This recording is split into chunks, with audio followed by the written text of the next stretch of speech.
আওয়ামী লীগের শাসনামলে গুম শুরু হয় বিডিআর সদস্যদের দিয়ে। পিলখানা বিদ্রোহের পর যেসব জওয়ান পলাতক ছিলেন তাদেরকে খুঁজে খুঁজে বের করে গুম করা হতো। সেই গুমের পেছনেও বড় একটা হাত ছিল তৎকালীন র্যাবের গোয়েন্দা কর্মকর্তা জিয়াউল আহসানের। পরে গুমের ওই তালিকায় নাম ওঠে রাজনৈতিক নেতাসহ শত শত মানুষের। গুমের পর অনেককেই খুন করে লাশ ফেলা হতো বরগুনার বলেশ্বর নদীর সুন্দরবন অঞ্চলে। দর্শক দেখুন আমার করা একটি অনুসন্ধানী রিপোর্ট। ক্যামেরায় ছিলেন কাজী জুয়েল।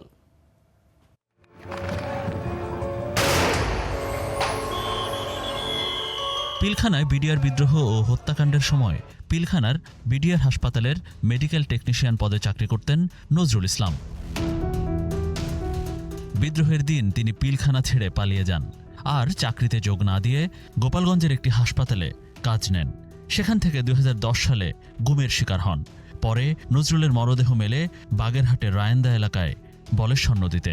কালো মাইক্রোতে করিয়া অনেক লোক ছিল, 5-7 জন সকাল থেকে ছিল নাকি ওইখানে। সে তো ভাবছে যে আমার জেলে দেবে, তো হয়তো তারা তো মাইনাজারতে জেলের মাধ্যমে তো দিতে পারতো। এরকমের মানি এখান থেকে 3 বার মনে করেন 3টে প্যাচ দিছে এবং তার ভিতর থেকে পেট ফাড়া, পেটটা চাকু দিয়ে ফাড়িয়া নদীতে ভাসাই গেছে। নজরুলের মরদেহের সূত্র ধরে স্টার নিউজের কাছে আসে বরগুনার পাথরঘাটার চরদোয়ানির তথ্য। আইনশৃঙ্খলা বাহিনীর মাধ্যমে গুমের ঘটনার সঙ্গে এই এলাকার সবচেয়ে বড় সম্পৃক্ততা আছে। প্রত্যক্ষদর্শীরা জানান 2010 সাল থেকে এই এলাকায় মাঝরাতে র্যাবের গাড়িবহর আসত।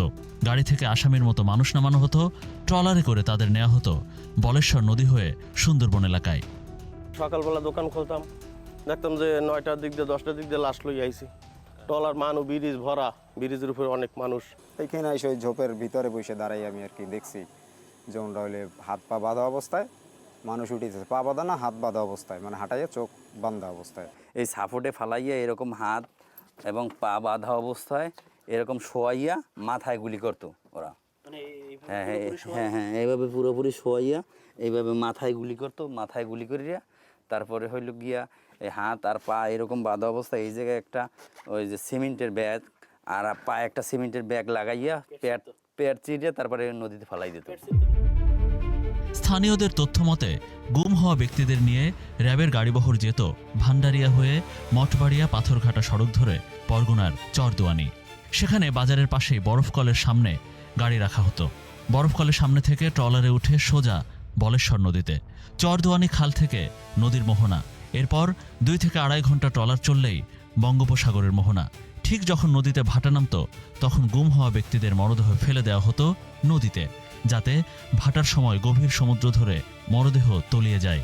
র্যাবের এই গুম অপারেশনের নেতৃত্ব দিতেন এলিট বাহিনীর তৎকালীন গোয়েন্দা কর্মকর্তা জিয়াউল আহসান।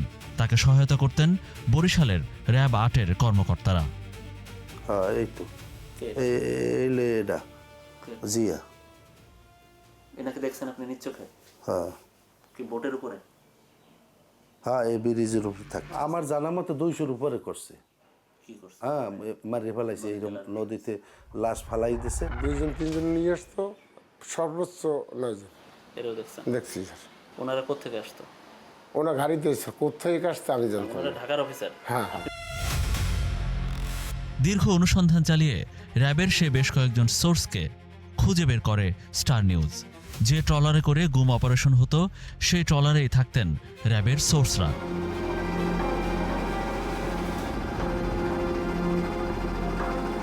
বরগুনার পাথরঘাটা হয়ে এই যে সুন্দরবনের একটা যে বড় একটা অংশ পড়েছে, এখানে শুধু যে মানুষজন এনে গুম করা হতো তা কিন্তু নয়।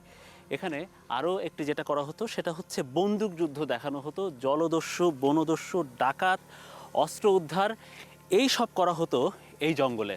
এরকম প্রায় 5 থেকে 7টি চরের এলাকার যে সুন্দরবনের যে বিশাল যে বনাঞ্চল, সেই বনাঞ্চলে জলদস্যু আটক এবং অস্ত্র উদ্ধার দেখানো হতো। মনিরুল ইসলাম, স্টার নিউজ, বরগুনা।